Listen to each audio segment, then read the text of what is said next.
Hello there you guys, welcome to one of my videos. We believe we can secure Jadon Sancho for a bargain in the summer. We think we can get him for £50 million. We are preparing a £50 million bid. Now, reports in Germany recently said that Dortmund face a summer of exits. They could sell up to 8 players to raise funds. Dortmund, not so long ago, reduced their asking price for Sancho to £88 million, because it says Dortmund have been relying on Jadon Sancho's sale. Dortmund are expecting him to leave in the summer. Now, last summer, he was our number one priority target. Borussia Dortmund's valuation was £108 million. We was not willing to meet that valuation. Dortmund made it clear to us last summer that we had until the 10th of August to sign the player. We obviously missed out on that deadline, so Sancho remained at Dortmund, but it was saying like, the personal terms had been agreed and the agent fees had been agreed and even a contract had been agreed. And Fabrizio Romano, he's spoken a lot about the Jadon Sancho transfer saga, and so too has Bill's Christian Fark. I think Jadon Sancho is worth from between £60 to £70 million. It would be very, very good if we did get him for £50 million. This is his 4th season at Borussia Dortmund. Analysing the vast majority of his career at Dortmund, he's been very, very consistent. He's got a contract with Dortmund until 2023. Dortmund paid just £8 million for him from Man City back in 2017. Dortmund have endured a pretty bad season. Earlier on this season, Jadon Sancho made an admission saying that he has endured a difficult season at Dortmund. And Borussia Dortmund's CEO explained why he'd been struggling because he was expected to join us last summer. Chelsea are also backing for Sancho, and Liverpool have been in for him. Now, I want to delve into some more news on Paul Pogba. So, Paul Pogba has been approached again by Juventus.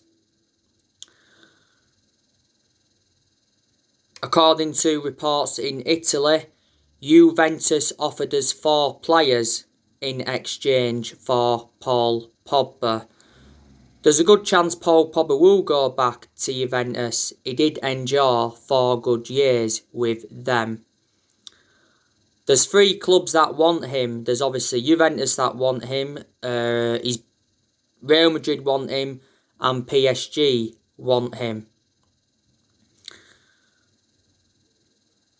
Now, Paul Pogba's agent, Mino Raiola, recently admitted that he's working quietly on Paul Pogba's transfer to avoid offence. And he refused to comment on Paul Pogba's future.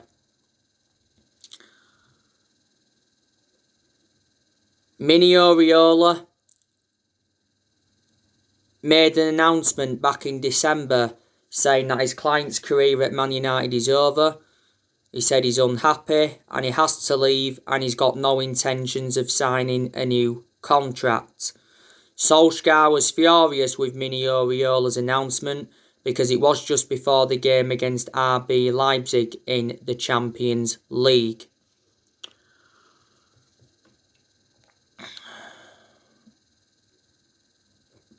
Paul Pogba He's out with a thigh injury at the moment.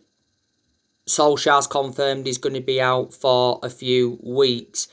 I think the vast majority of Paul Pogba's performances have been very, very good since he came back from that ankle injury that he had earlier on in the season. He was out for the vast majority of last season with an ankle injury. He won Player of the Month for January. He scored a fantastic goal in the 2-1 win against Fulham. Now, we have held talks with Paul Pogba over his future. Ole Gunnar Solskjaer insists that he's happy at Man United, and Solskjaer not so long ago suggested Paul Pogba could sign a new contract. Now, last month I think it said Paul Pogba is considering making a U-turn at the club. That means staying at Man United, and he contradicted his agent Mino Raiola for the second time. Paul Pogba's future is on hold until the end of the season.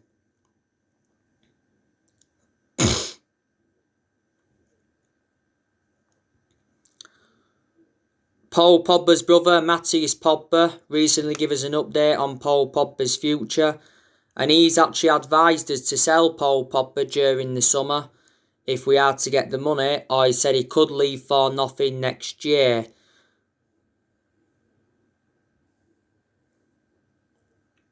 And he said he's got no intentions of signing a new contract. So he's actually saying the exact same thing as what Fabrizio Romano said quite a few weeks ago, because Fabrizio Romano said that Paul Pogba's transfer away from Man United is still on the cards, and Mino Raiola's been planning a move for Paul Pogba next summer.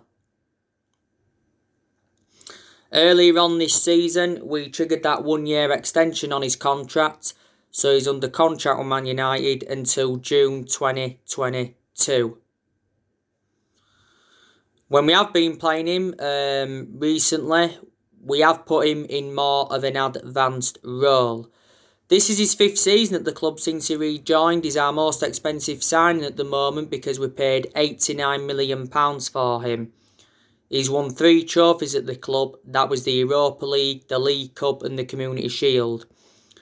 And we had him when he was a lot younger under the Sir Alex Ferguson era, but we had to let him go due to limited appearances.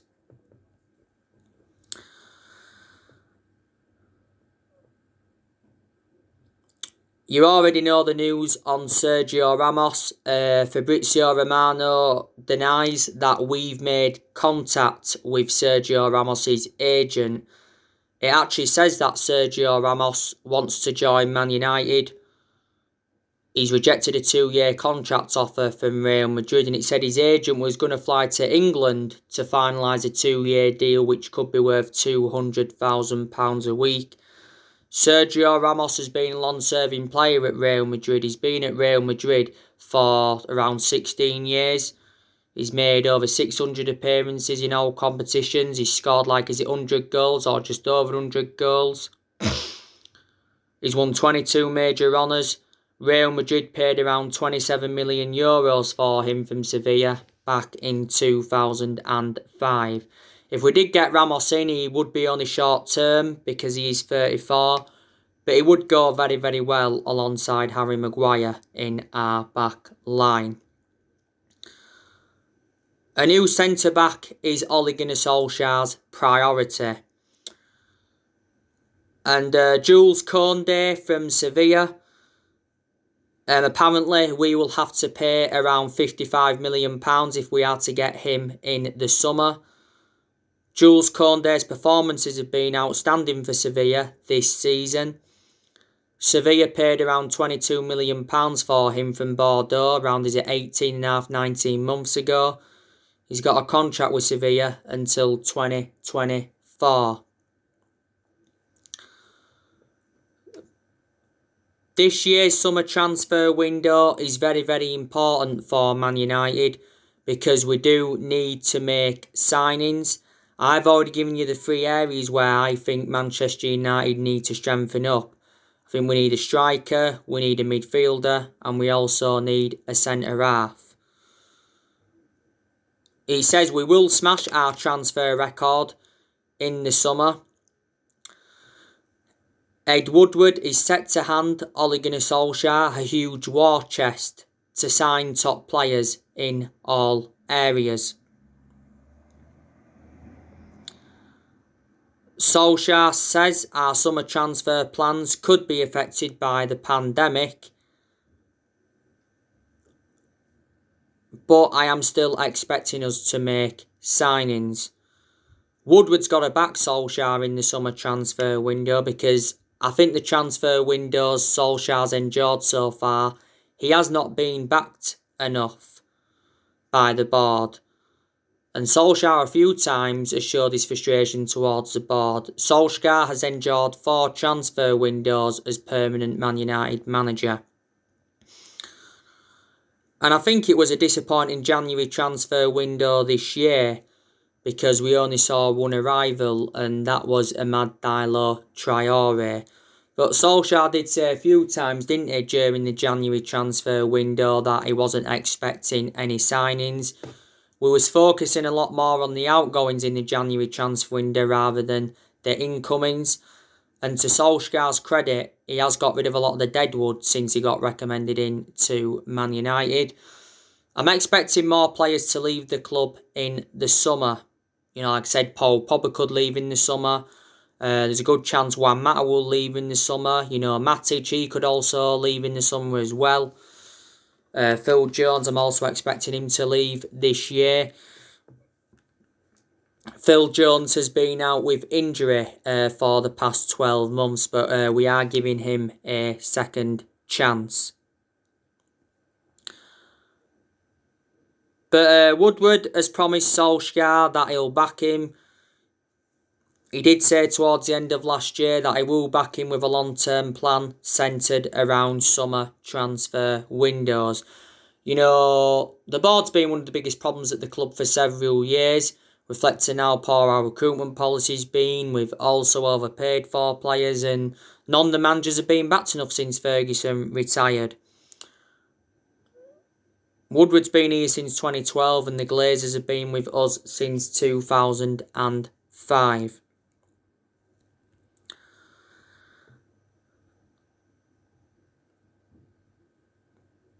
I think we've got some very, very good players in our team.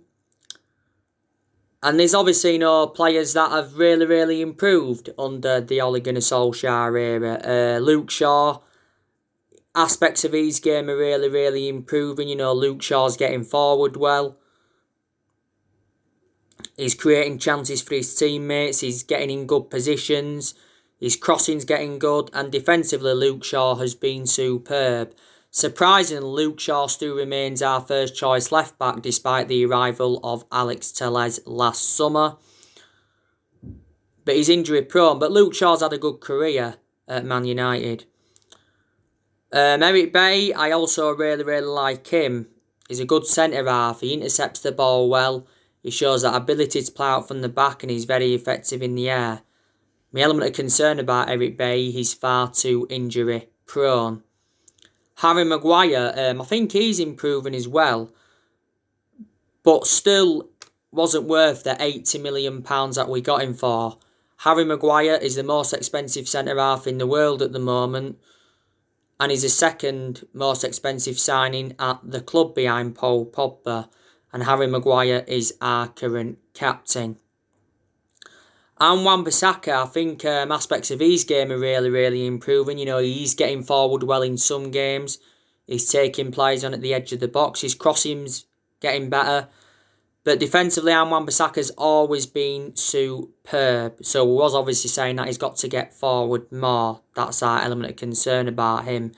This is Wan-Bissaka's second full season at Manchester United. We got him in a deal worth £50 million from Crystal Palace in the summer of 2019. Dean Henderson, now I think he's done well in the games he's played in this season.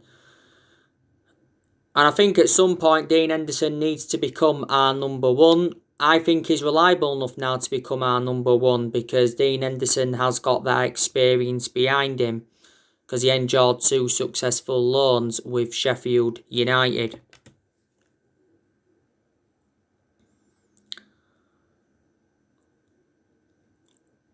And before the start of this season, was it? Dean Henderson signed a 6-year contract with Man United.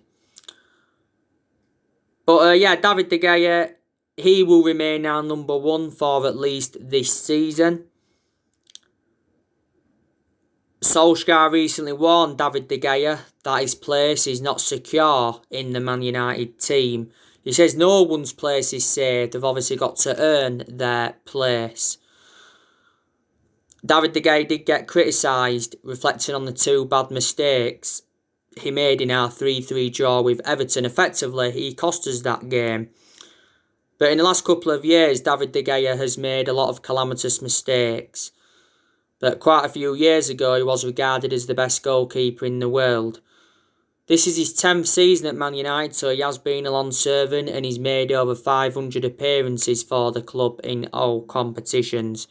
When De Gea does leave Man United, I think he will go back to Spain. I think Fred, he's really improving. You know, he's showing good attacking intent. He's breaking up the play well.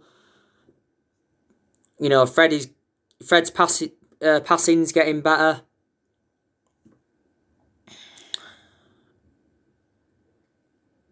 Fred's been at the club now a few years. We got him in a deal worth £52 million from Shakhtar Donetsk. And Fred was actually a world-class player during his time at Shakhtar Donetsk. I think Donny van der Beek is also a very good player. That's when he plays. And Solskjaer needs to give Donny van der Beek more opportunities at Man United. Most of Donny van der Beek's appearances come from the bench. He's only started 2 games in the league this season, and that was West Ham and Southampton. Solskjaer made an admission earlier on this season saying that Donny van der Beek is unhappy at Man United because of his lack of game time, but Solskjaer's promised him more opportunities at Man United. Now obviously he did start in the FA Cup 5th round against West Ham. He struggled in that game. You know, he had some nice touches and he made some good runs, but he couldn't really find some pockets of space. After the game against West Ham, Solskjaer disagreed with the criticism of Donny van der Beek. ESPN said during the January transfer window that we rejected several loan offers for Donny van der Beek. You know, we was blocking him from leaving. We got him in a deal worth £40 million from Ajax. We paid £35 million up front and there was £5 million in add-ons. Van der Beek's got a contract with the club until 2025. You can put him in 3 different roles. You can put him as a box-to-box midfielder. That was his predominant position at Ajax. You can put him as a number 10 and you can also put him out wide. Now, Bruno Fernandes, he's obviously an exceptional player. You know, Bruno Fernandes has made a difference in the team. He's probably the best signing we've made since the Sir Alex Ferguson era.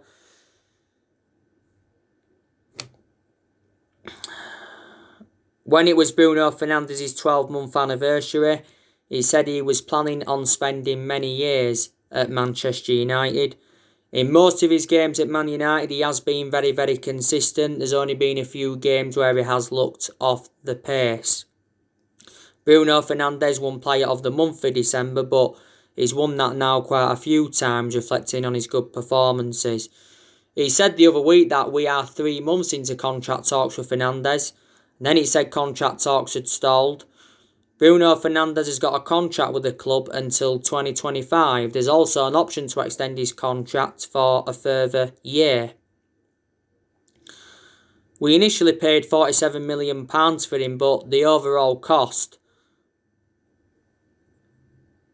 is just over £67 million with add-ons included, and he predominantly plays as a number 10. Now, I think that Marcus Rashford is really improving. He's obviously endured bad periods and he's still enduring some poor games. You know, when he's been poor in games, you know, every time he's got in front of goal, his decision-making's been poor, his finishing's been poor, his passing's been poor. But when he plays well, he can score good goals, he can make some very good runs, and he can create chances. Rashford has still got a lot of development in him. I just think we need to keep him out wide because that's where he's more effective. We need to keep Marcus Rashford on the left. He's better on the left than he is on the right, but he's better out wide in general than he is centrally. Rashford has been part of the club for several years. Now, Mason Greenwood, I think he's done very, very well recently. You know, he's been making very, very good runs down that right-hand side. He seems to be keeping the ball well and he's creating some good chances. But he hasn't managed to get his name on the score sheet. Solskjaer's been defending Mason Greenwood a lot this season. Earlier on this season, we didn't really have much of a perception on him because he had personal issues. At one point, he had injury and at one point, he was out with illness. The start of this season, we give Mason Greenwood that number 11 shirt, and this is his second season in our senior squad. And Edinson Cavani, he's made a fantastic impact since he's come in. Edinson Cavani scores goals. I like the way he creates chances. He holds up the play well. His movement in and out of the box is good. And I'm kind of sure he will see out his contract. I think we're looking to extend his contract, reflecting how good he's done since he's come in. We got Cavani on a free transfer last summer on deadline day. He did sign a 1-year contract with Man United with an option of a second year. So there you go. I think Cavani, to be honest with you, has actually overtaken Anthony Martial now. Does Anthony Martial have a long-term future at Man United? That is the question. Because he has been out of form for the vast majority of this season. He's obviously had chances, but he just hasn't converted them. Don't forget, Solskjaer was the one that gave Anthony Martial that number 9 shirt. Martial, though, was good last season, and he was good in his debut season under the Louis van Gaal era. Martial's been at the club now over 5 years.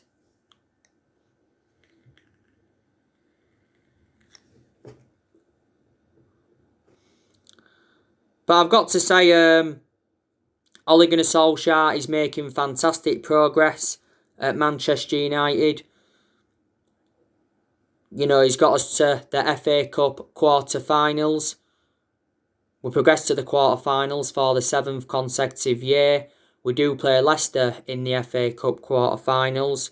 That's going to be a tough game. You know, he got us to the EFL Cup semi-final this season. You know, lost that to Man City 2-0. You know, Solskjaer did well last season in his first full season at the club. Got us qualification for the Champions League. Got us third. The second highest we finished since Ferguson. And he guided us to 3 semi-finals.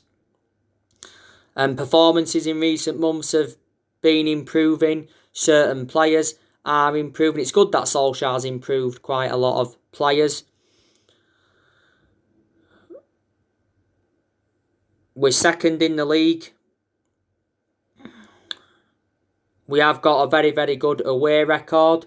We haven't lost away from home in the Premier League for over a year. The last time we lost away from home in the Premier League was to Liverpool back in January 2020. We haven't been as good at home as we have been away, but we have won a few games now at Old Trafford this season. But despite that, all our defeats have come at Old Trafford this season. Ole Gunnar Solskjaer did make an admission after our 3-3 draw with Everton, which was our last league game. He said we shouldn't be considered as title chasers. So what it means in that aspect is that Solskjaer has disregarded the title. A lot of Man United fans have disregarded the title. Solskjaer didn't mention the title race up until that admission. You know, he was just taking one game at a time. It looks very, very imminent though that Man City are going to win it. They're 5 points clear with a game in hand. But I think Man United, will win another title at some point. Maybe next season, maybe next couple of seasons. We haven't won the Premier League since 2013. Ole Gunnar Solskjaer knows how imperative it is to get his first trophy on the board as Man United manager. a club of our stature need to be winning trophies. We haven't won a trophy since 2017. Like I said, the FA Cup is a chance of a trophy, and the Europa League is a chance of a trophy. Solskjaer is going to be given at least another season at the football club. This is his second full season at the moment. I think we do deserve credit for sticking with Solskjaer, because he could have easily have been sacked as Man United manager, reflecting on the bad periods that we have endured under him. And Solskjaer's been criticised a lot as Manchester United manager. I was demanding him out earlier on in the season. A lot of United fans were, saying like, he's no good for the club, he's out of his depth and all of that. But our perceptions have changed on him now. The first part of last season was poor as well. We enjoyed our worst start to a Premier League season for like 30 years. I think Solskjaer does deserve a new contract at Man United, and he says we are going to wait until the end of the season to begin contract talks with Solskjaer.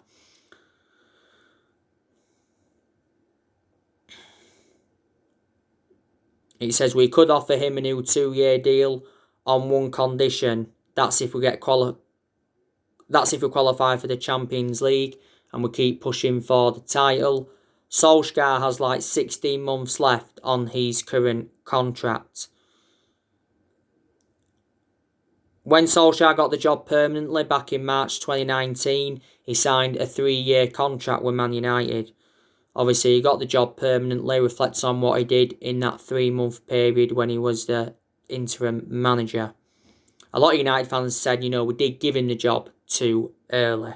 We should have waited maybe until that particular summer to give him the job permanently. Solskjaer has spent over £200 million since he became Man United manager. Like I said, he has made good signings despite our reluctance to back him with transfers.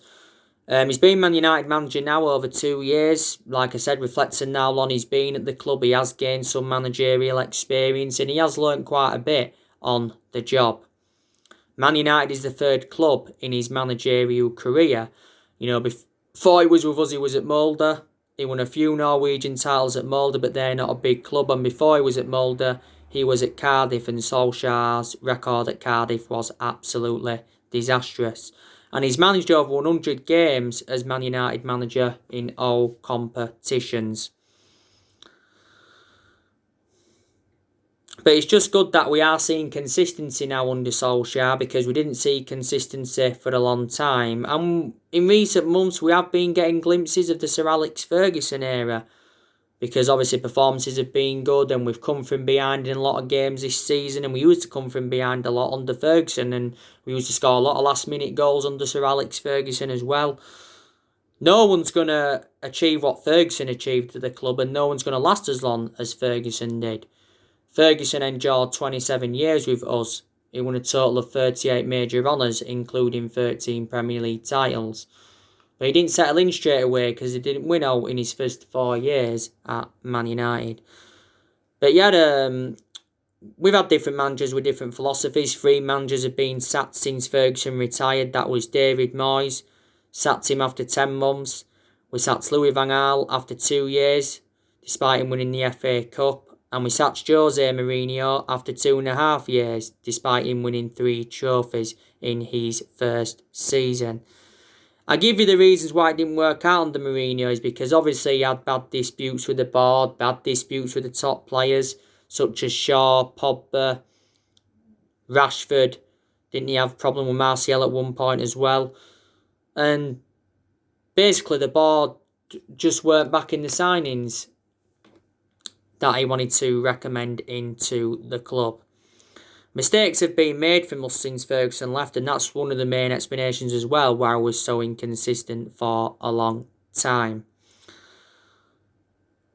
So on my next video, I will be giving you my reaction to Ole Gunnar Solskjaer's press conference ahead of our game against West Brom on Sunday.